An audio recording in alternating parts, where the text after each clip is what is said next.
This is a very different kind of Vauxhall Insignia Sports Tourer. In second generation form, this car gains a much more upmarket demeanour with greater class, refinement and sophistication. Handling's more agile too, thanks in large part to the considerable weight reductions this Mark II model can offer, savings made all the more impressive, bearing in mind how much bigger this car is than its predecessor. Add in extremely competitive pricing and there are all the ingredients for a rejuvenated product. On the move, this second generation Insignia Sports Tourer feels like the bigger car it's now become. The suspension floats you over broken surfaces that would have troubled and impeded the previous model. Importantly, this second generation model is 200 kilos lighter than its predecessor, and that really shows when you're cornering at speed. There's less body roll than before, and generally there's a much higher level of agility. As for engines, well, most buyers will continue to want a diesel, with the majority of sales likely to go to the volume 1.6-litre Turbo D unit, offered with either 110 or 136 PS. It's the pokier variant that most will want, a car capable of 62.8 mpg on the combined cycle and 119 grams per kilometre of CO2. If you trade up to the 170 PS 2-litre diesel, efficiency drops off markedly, although there is the compensation of a 400 Nm pulling power figure. That's one that will be improved if you go for the 210 PS bi-turbo variant we're trying here. Engine-wise, you'll find much more that's really different if you turn your attention to petrol power, with both units on offer being completely new. Small capacity turbocharged engines that use unleaded are very much in vogue at present, and the 1.5 litre unit which is supplied here should suit that trend. It's offered with either 140 or 165 PS. Further up the range sits a potent 260 PS 2-litre petrol turbo model that showcases both of what are arguably the two most significant engineering developments introduced with this second generation Insignia. One is the super slick 8-speed automatic gearbox, which is optional on the lesser models. The other is a sophisticated new intelligent all-wheel drive system that uses a state-of-the-art rear torque vectoring system for greater cornering traction and sharper turning. You might even be able to make use of it off-road on light forest tracks if you opt for the country tourer variant we're trying here. That offers an extra 20mm of ride height. Of course, four-wheel drive might be nice to have, but it isn't really relevant for typical buyers of this model, so let's finish by summarising the key things that you need to know.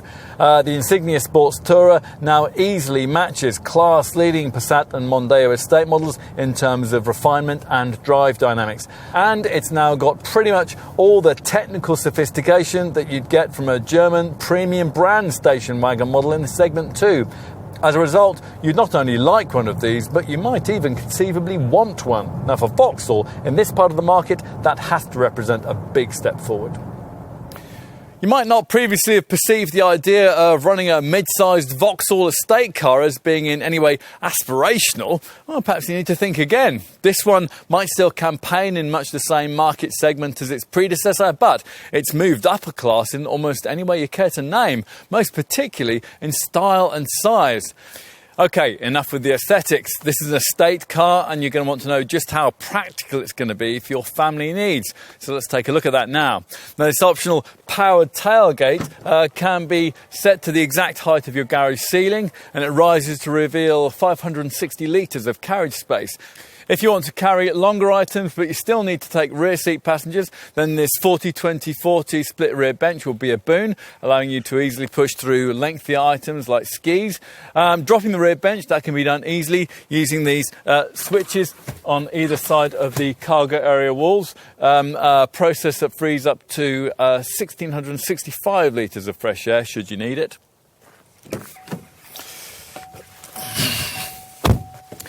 Time to take a seat up front, where there's an enormous improvement over what was served up by the previous Insignia. Fit and finish is almost a match for the premium brands, and in the instrument binnacle there's a smart and configurable colour screen, which is either 4.2 inches or, as in this case, 8 inches in size.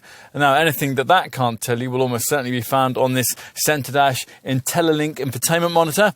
Now, on an Insignia model like this one that features navigation, this monitor is 8 inches in size, and as you'd expect, it's compatible with the latest Apple CarPlay and Android Auto phone connectivity systems, and it's activated via this projection screen option. More familiar infotainment inclusions run to the usual Bluetooth, DAB stereo and informational features.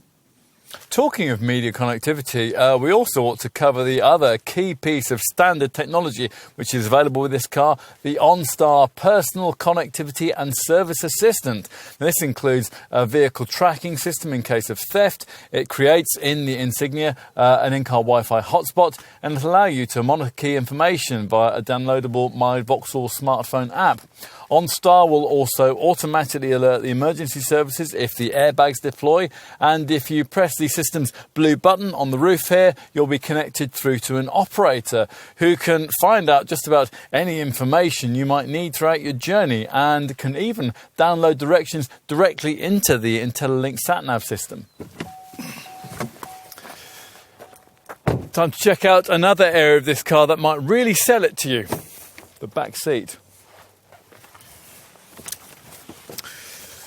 And once inside, you really notice the benefit of this second generation model's extra 92mm of wheelbase, as you'd expect from a car that's now nearly 5 metres in length, so nearly as long as an enormous Audi Q7 SUV. There's plenty of room for one really tall adult to sit behind another. In summary, what's on offer here is a genuine all-rounder that's comfortable and well connected, with a decent carrying capacity, and which even delivers looks that can turn heads. It should make a sound choice.